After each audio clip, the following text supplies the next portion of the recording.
So, great that you're here. Welcome to the Paradox of Eternal Life. And this today is the paradox of unconditional love. And I think that's a great title too. The paradox of unconditional love. So it's like the whole happening is part of the process that we're in. It's like it is huge. It is amazing. All these very specific episodes where we move through, and this is just a continuation of that. And what I mean with the episodes is like you probably had a couple of episodes already in the couple of hours that you were awake. Like you move through all kinds of experiences, all kinds of moments that you have of intensity, of restlessness, of deep peace, and all this. Like it's an amazing rhythm in one day in what is occurring. And if you're aware of it, it happens that you get completely involved in a certain sense, because you actually are not able to miss anything if you're present. And so is it with this. It's like now it seems like we just started the class, or we started the meeting, but it's also a continuation. It's not like, okay, it has a beginning and an end. Sure, it looks like that, but actually it already was on its way a long time ago, and it will continue forever. And in all kinds of different forms, in all kinds of different experiences that are offered to you. And yeah, I had to start this way this time to say this, because it is how I experience it. It's literally a continuum that you entered into. It's a continuum. It seems to be separate activities, but no, it's all part of one amazing return. Amazing return home. Look at what happens. It's like, this is not just going to a meeting or a class. I would not think so. No. So it's like this is an all-inclusive, amazing experiment that we're undergoing to move from our new sphere, as Teilhard said it the other day, to our Christogenesis. Like the Christ is being born in us. It's literally evaluating it's in evolution through us. It is coming in our consciousness as a full present experience, more and more and more. So in today's meditation with the Christ with me was a beautiful example of that. We did that, say, in the early morning meditation for the Pacific. But that's really beautiful. So you see, like, here's this from say the 5th century, say 500 years after Jesus resurrected, there was St. Patrick, and he actually wrote this as an experience of himself, not just words on paper. It's like a total experience of himself. Otherwise you could never even put these words down this way.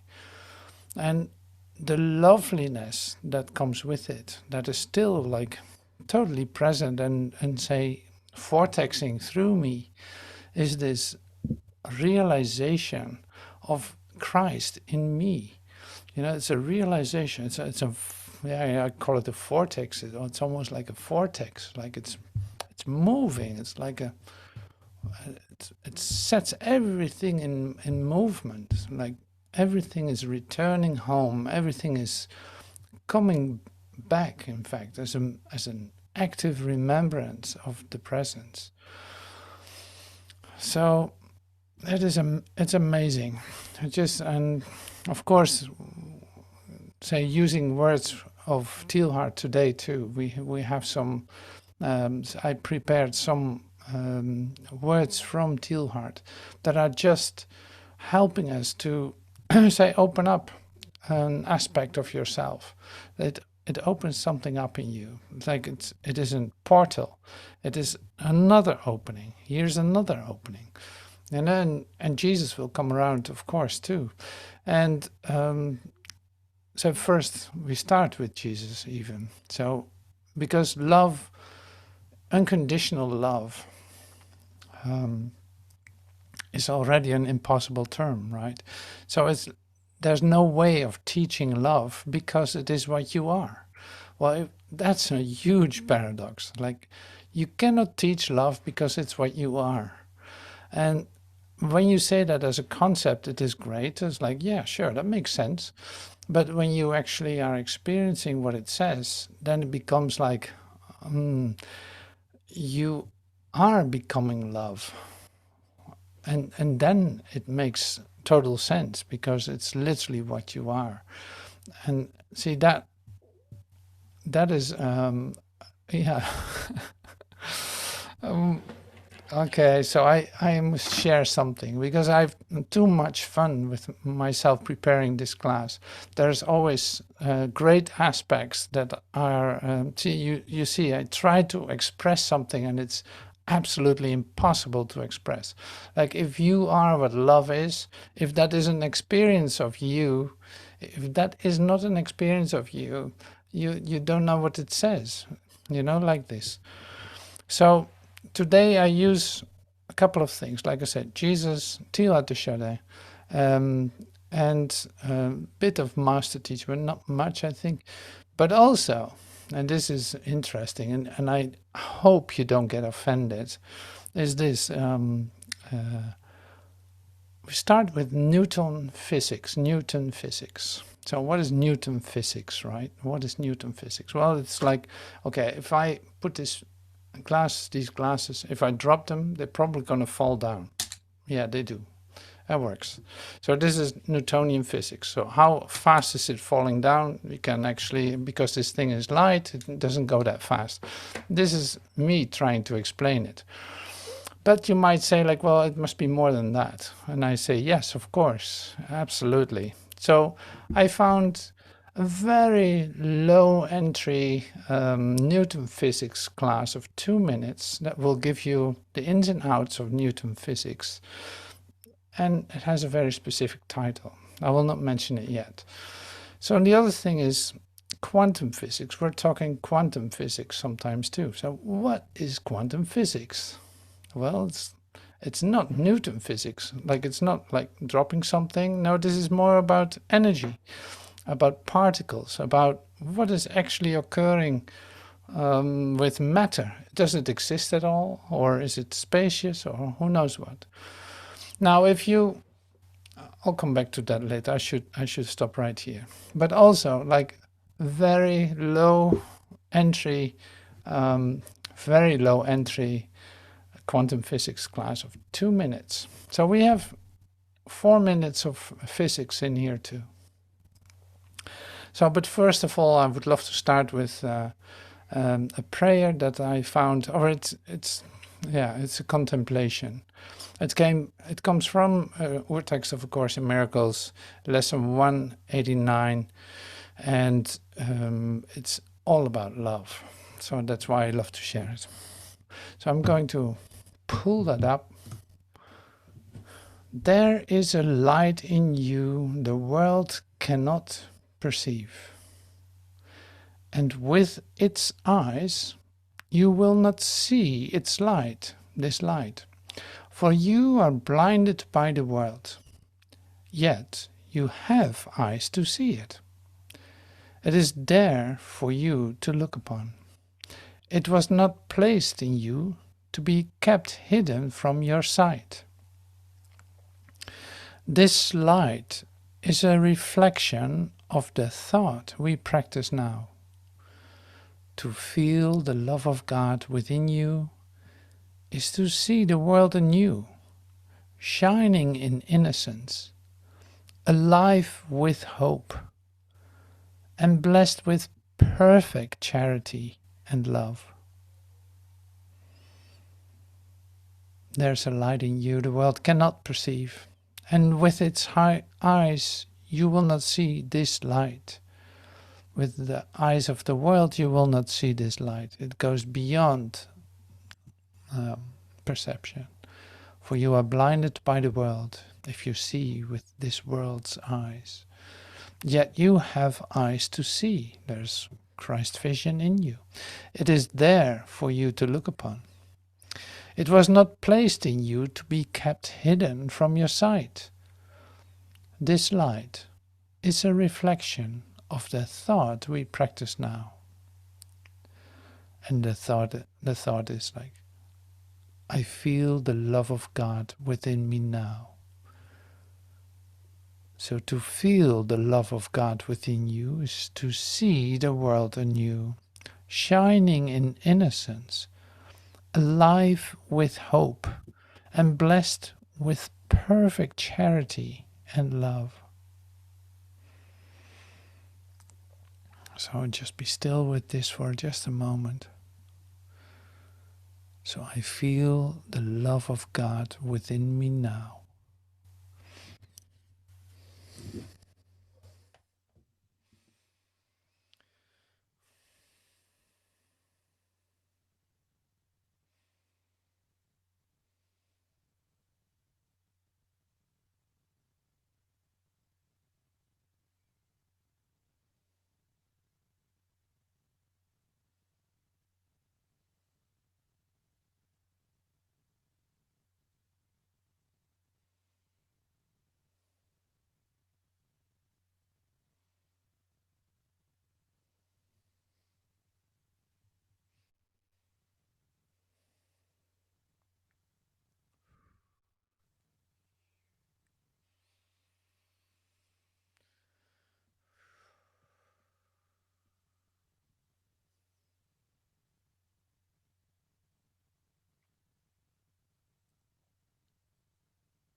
I feel the love of God within me now.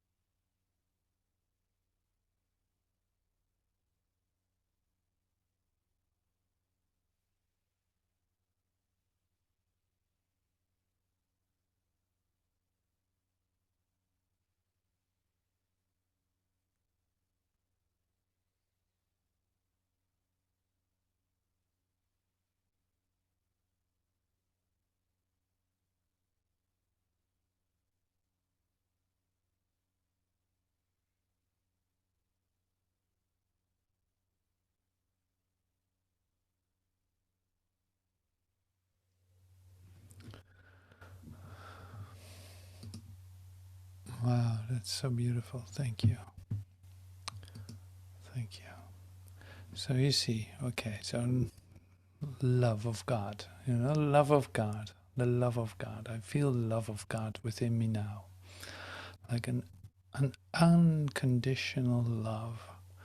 And unconditional sounds like, to me, like it actually sounds like a condition, right? Unconditional is also a condition. Hmm? So that's an interesting idea. In our paradoxical ears, it sounds like a condition. Unconditional is also a condition. And so it's like, what to do with that? So I come back to that later. At the last, very last end, it will be revealed to you.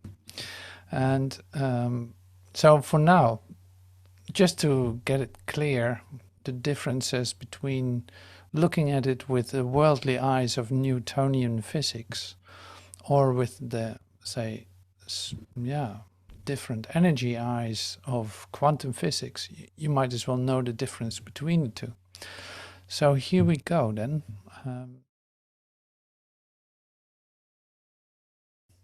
Newtonian Physics for babies. This is a ball. The ball feels the force of gravity. We can't see gravity. It is the force that keeps us on the ground. The force of gravity pulls the ball down. This ball is on the ground. It still feels the force of gravity, but it also feels the force of the ground. The force of the ground equals the force of gravity. The net force on the ball is 0. It does not change its motion. This is a ball. This ball has a net force. It does change its motion. It accelerates. This ball has mass. This ball has more mass. This ball has less mass. More mass, more force. Less mass, less force. The force of the ground always equals the force of gravity. This is Sir Isaac Newton.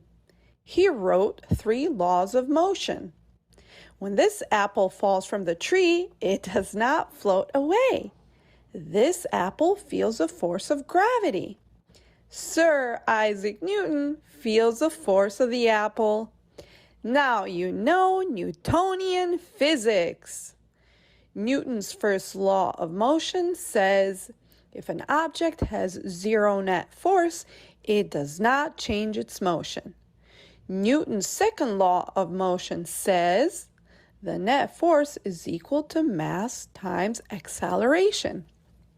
And Newton's third law of motion says, for every force, there is an equal force in the opposite direction.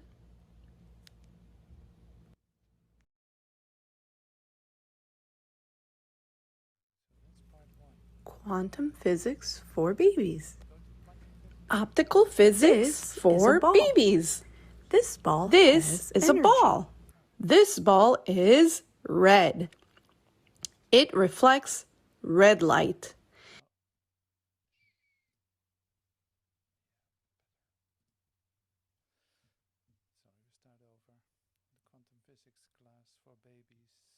We start over. Quantum physics for babies.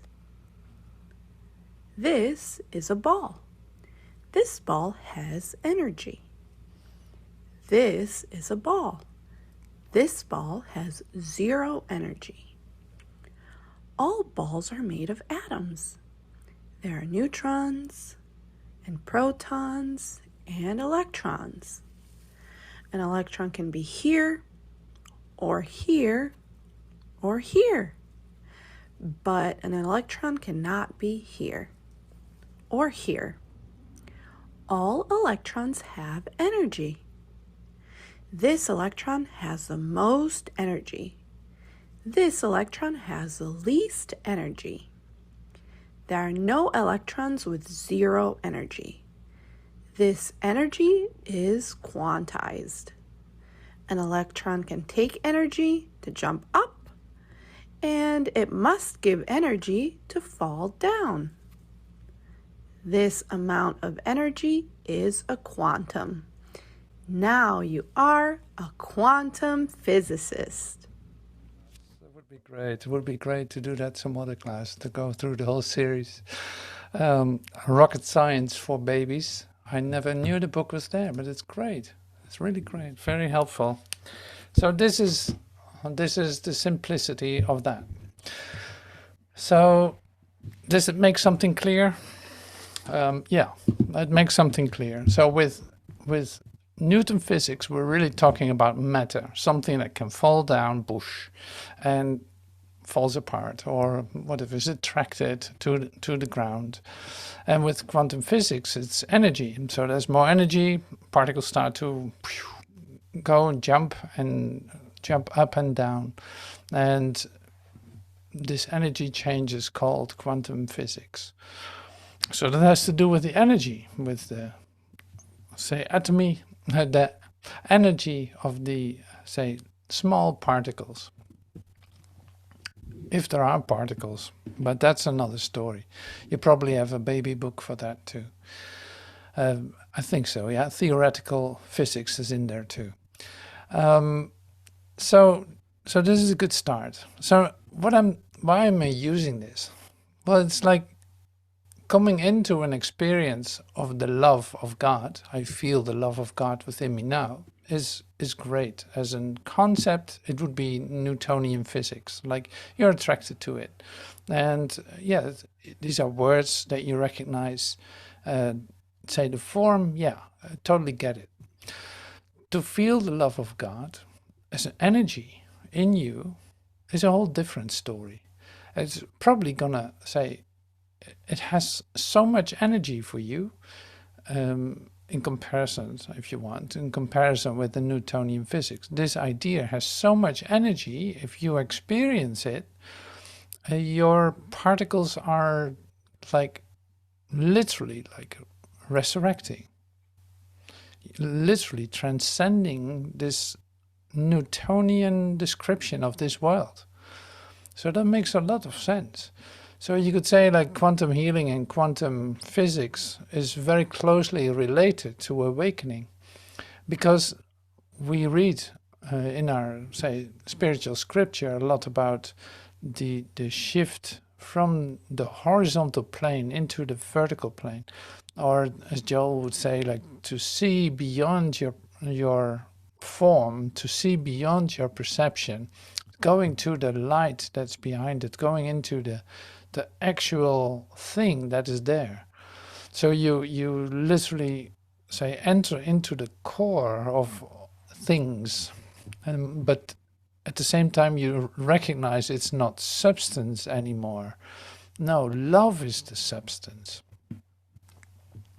And since you are that, it is so hard to discover because you cannot distinguish yourself from it. You cannot say, okay, there's love and there's me. That doesn't work. That would be an objective world, a Newtonian world, in which there's love on the shelf and I'm sitting here on a chair, something like this. So that's why I used this comparison, and I had like, to keep it simple. And since our youngest participant here is actually a baby, it might be appropriate to use these little movies.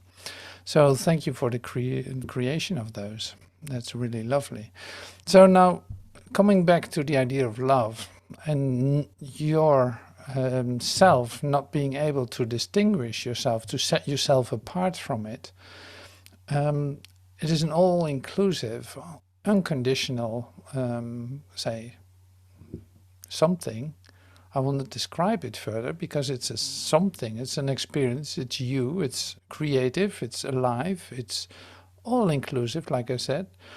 So this pure innocence and beauty, as is described in the contemplation that we just listened to, it's like you start to see the world in a whole different light. You recognize its innocence and say you cannot distinguish yourself from any happening at all. So there's no judgment. In other words, there's no judgments anymore possible because you're it. Like, where would you compare yourself with?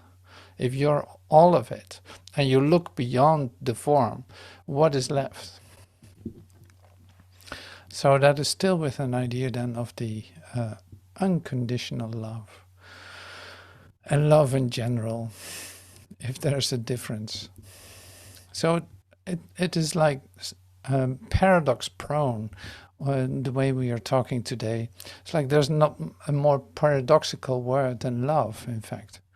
So you fall in love while you love yourself. So you fall in love. You have your loved one. You love music. You know, it's like, it's so full of paradoxes. So you make a distinction between you and love in order to express that you are love. Okay, well, success with that. Yeah, so I'm just going to start bringing up some of the information that I, say, collected or came to me literally like such a different way of describing.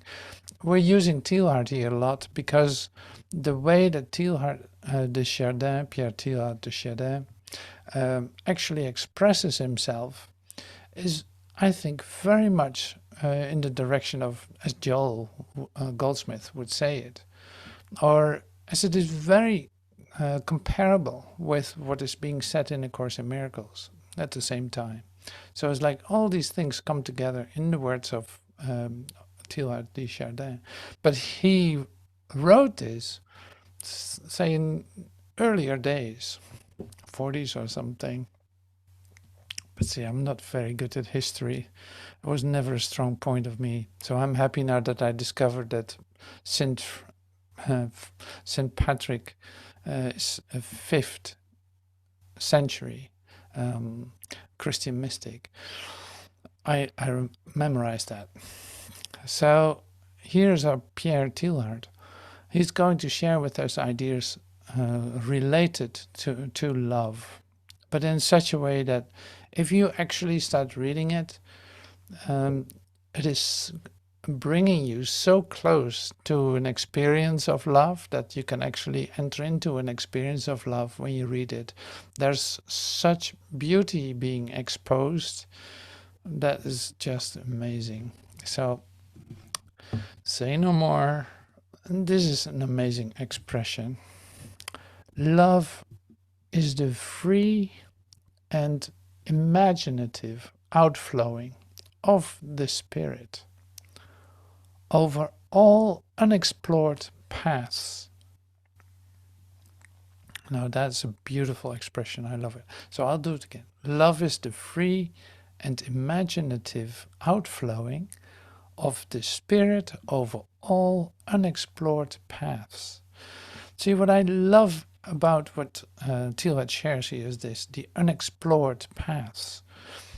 Because what is that? It's like, that is the path, you could say, well, get out, jump out of this here. So that is, so the unexplored paths is really like when you hold yourself back with fear, for instance, you or defenses, or any kind of those things where you're not completely open and receptive, you actually are limiting yourself. And this limiting of yourself is a contraction. So it's like that does not bring you to the unexplored paths. When you allow, say, love to return to your awareness, when you allow yourself to be the love that you are, these unexplored paths start to open. It's like you actually enter on a road that you always stopped yourself to walk on because you were afraid or you were defending yourself. That is what is the unexplored path. So that's what I love about this expression. It's like there's a really, like, love is letting go of fear. Love is letting go of defenses. Love is doing the thing that you're decided never to do. You know, in your previous idea about yourself, you say like, well, I go so far and that's it. I'm not going not any further because hey, I'm happy here. Just leave me. It's fine. And now here in your awakening, you start to explore. So there's an exploration going on. There's a discovery. You move further and further, and you see, like, well, actually, all the things that I was afraid of love. Like I was afraid to love, of love. I was afraid to be myself.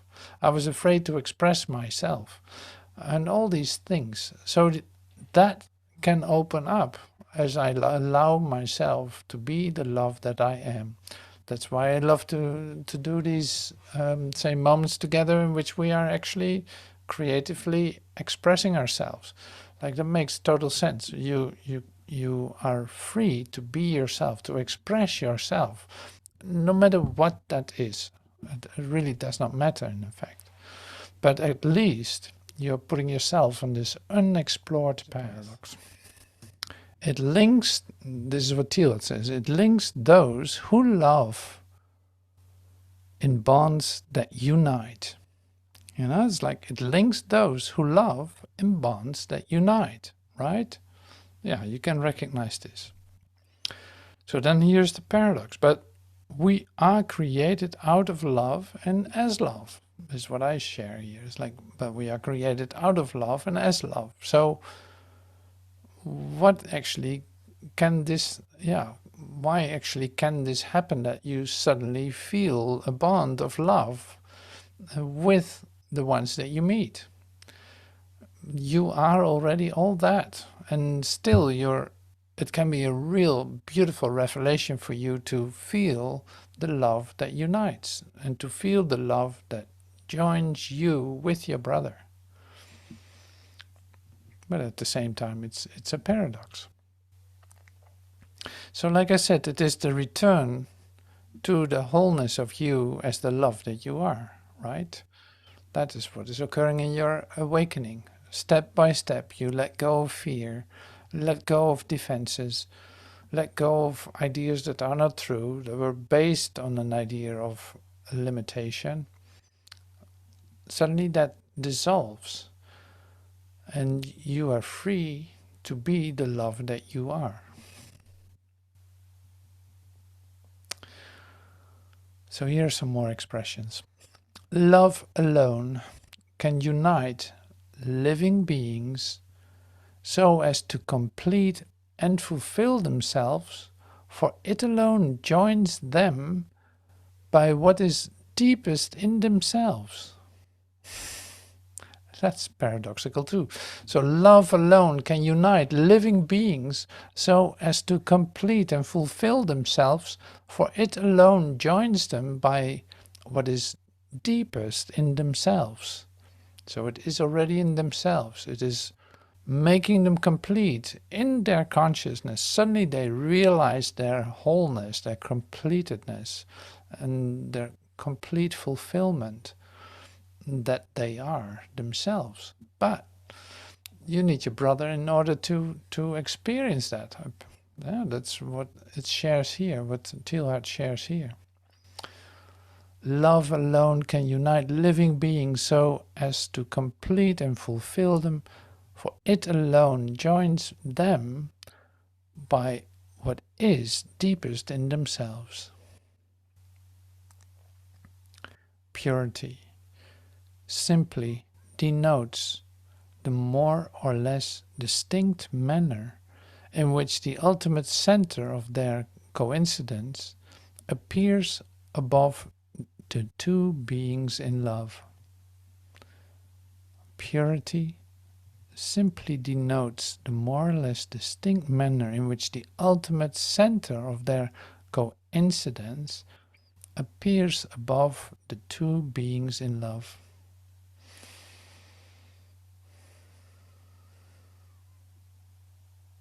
Wow. Embrace. All we need is to imagine our ability to love developing. All we need is to imagine our ability to love developing until it embraces the totality of the people of the earth and every aspect of creation.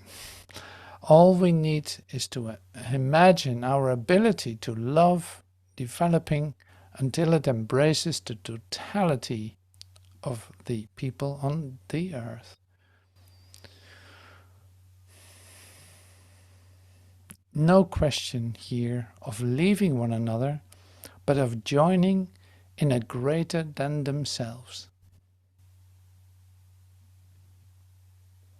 So you get the feeling. I love it. So, preparation, realization. Divine. The world does not become divine by suppression, but by sublimation. Interesting expression. Sap. Its sanctity is not an elimination, but a concentration of the sap of the earth. And what is the sap? Loving energy, do not brace yourself against suffering. Try to close your eyes and surrender yourself as if to a great loving energy. See, this is very interesting that it follows up on one another. In his words, in his writings, this follows up after one another. The world does not become divine by suppression, but by sublimation. Its sanctity is not an elimination, but a concentration of the sap of the earth. You could say the love of the earth. Do not brace yourself against suffering. Try to close your eyes and surrender yourself as if to a great loving energy. And why are we reading this way? Well, you'll see. In suffering, the ascending force is concealed in a very intense form. It is what sacrifice is. In suffering, the ascending force is concealed in a very intense form, justified by your necessity to exist. It is what sacrifice is. The whole question is how to liberate it and give it a consciousness of its significance and its potentialities. Wow, this is like magical words. But what does it tell us today? The whole question is how to liberate it and give it a consciousness of its significance and its potentialities. In suffering, Teilhard says, the ascending force is concealed in a very intense form. It is what sacrifices. But on the other hand, we just read, do not brace yourself against suffering. Try to close your eyes and surrender yourself as if to a great loving energy. Okay, so keep that in mind. And here's Master Teacher. There is nothing in the universe that can stop you from being what you pretend to be if you so choose, because nothing in the universe knows anything about you. Come on. I'm reminding you of the lonely exclusion that you must be feeling in your own isolation from eternal life. Well, that's quite something, isn't it? I'll come back to that in a moment. I'm reminding you of the lonely exclusion that you must be feeling in your own isolation from eternal life. That's a real honest expression, isn't it? Love yourself. It is impossible for you to love anyone absolutely until you are love yourself. Not loving yourself, but are love yourself. If you recognize that you are love yourself, you will never have a problem loving anyone. If you want a so-called love relationship on earth to be absolutely successful and absolutely perfect, without deviation and without any elements that are untrue, all you need do is give yourself to it totally. This is also what Master Teacher says. It is impossible for you to love anyone absolutely, until you are love yourself.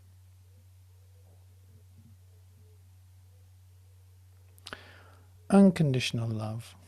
Jesus says, only love is real. Only love is real. Only love is real. So here, you could say, like, I shared some words from Teilhard. Some expressions are not so easy to grasp, and it's not that I'm going to explain all of it. It is just there's a discovery to be made, and it is also what Master Teacher says, is like your experience of yourself as a human being or as an awakening consciousness, but experiencing yourself, for instance, momentarily in time is, so I gotta do that. What happens with that is you feel the exclusion in that. You feel exclusion, you feel the contraction, in fact, you feel the separation in that experience. So you can very well experience that too when I'm actually sharing this. It's like, yeah, that's great, beautiful words. It is a bit like we're stuck in Newton physics suddenly. We're stuck in Newton physics. We try to use a world of form and a world of others and of, yeah, also energies, but it's like you use all this to make sense of the quantum physics, for instance, and the love that you are, to make it sensible for yourself, an idea that there's such thing as love and that you must be that. So this is, in our awakening, like the greatest turnover, the greatest change, you know, the recognition that you are not what you think you are. You could say, like, I can give a perfect description of myself. I'm located here. I'm sitting in this chair. I'm talking to you. I'm here on this side of the ocean and you're on that side of the ocean, or you live on the moon, or who knows what is going on. Like, you can give a perfect Newtonian description of yourself, which you identify with in your existence. We do this every day. Yeah. We do this every day. We have moments that we forget about that and let go of it and realize, oh, something else is going on. Like there's a whole different world, in fact, that is actually me. But I'm still thinking that I need to work with these Newtonian ideas, with these ideas of form, of location, of time, space, and all this. And in the meantime, I love ideas about love. Like if I use a word of love in one of the videos on the title, people jump on it, so to speak. It's just like, that's popular. That's great. It does really well. It sells well because you recognize something of yourself in it. You recognize that there is something there that is the best I can get, so to speak. I'm looking for it. But where? Where am I looking for it? You know, where am I looking for it? So we say, look at this in other classes too, of course. It's like the relationship. So where do you look for it? Look outside for it and you will not find it. But at the same time, when you join with someone, you might experience something that goes beyond the form, the place, the time. You can literally enter into an holy instant together. So this is our safety, recognizing ourselves in a process of awakening, seeing that there's a way out of your relationship that has nothing to do with separation or going your own way or something like this. So this is what Teilhard said too. It's like, it's not by splitting yourself off from the other. No, it's just, in fact, opening the doors even more. It's like, okay, this love that I've discovered is real. I know, like the love that I feel for you is real. I recognize myself in it completely. Like every cell of my body is screaming at me, yes, this is it. But now I take this with me and I say, extrapolate it to everything. I make it bigger. I literally start to love the whole universe. I allow myself to go on unexplored paths, as we said in the other expression of Teilhard. You go on unexplored paths to literally see that everything, everyone, everything is bringing you home back to where you belong. You start to recognize home and your best friends and everyone. So that is the fullness of experience you start to come to. If you don't make distinctions, if you don't specialize, so to speak, if you allow yourself to go on these unexplored paths, not to defend yourself against it, but stepping right into it, in full trust that you will discover it, because it will be given to you. So, and then comes along Jesus and says, only love is real. Only love is real. Only love is real. That is like so subtle, but so powerful. Only love is real. Only love is real. Like that determines everything. That doesn't set any condition. It just tells you like the truth of who you are. Only love is real. That part of you is the truth of you. When you become this love, you are expressing yourself as that what you are. You actually are expressing the real you being itself, without question, without condition, without anything. It's like utter simplicity, like total, you return back to your total simplicity. So it's like the unconditional love is then, only love is real. No condition, no, it is just what it is. It doesn't need to be described, it doesn't need to be taught, it only needs to be recognized. And it already is. Yeah, it already is. It doesn't have to be made. But to discover it, you go on unexplored paths. I love this. I don't know. It's like I use Newtonian words to express quantum physics, which would be impossible, but I do it anyway. But it goes beyond that, and you know that. You can feel that too. It's like it goes beyond that. So this is really the invitation then to not stay with the form, not trying to understand this with your, say, Newtonian physics mind, but to let this be your quantum experience, to let this be an experience that goes beyond your understanding and your perception, but is so certain and so secure that you will never have a question about it anymore. That is in fact the offering. That is the healing aspect of this moment together. Only love is real. I feel the love of God within me now. I breathe that. I allow that to make me complete, to disappear into that, to go on this unexplored path of my recognition of the truth of who I am. So that's so great. That's so great.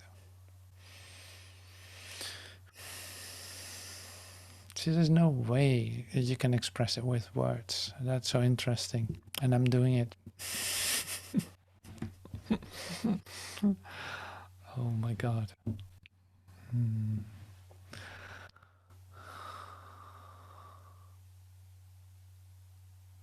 So yeah, you want to experience love in your relationships. It's like, well, just give everything to it, without exception, with no hesitation, with no conditions, with no holding back of anything. Just give it completely and see what happens. In fact, you say like, here's my molecular system. I see all the atoms turning around, but I'm going to give it so much energy and so much love that I'm not sure what is going to happen. It might be a nuclear explosion that is actually going to occur. Why not? Why not? So what?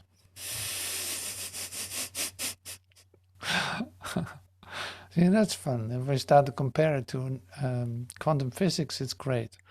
Small particles, huge energy, and see what happens. Maybe a nuclear split, and so much energy comes free that you disappear into light. You disappear back into the heart of God. So yeah, that was a bit of quantum healing with Teilhard, our quantum physicist, and Jesus, our quantum mechanic. And so thank you so much for this so far. We're gonna have a break and then I'll come back and see what we're gonna do.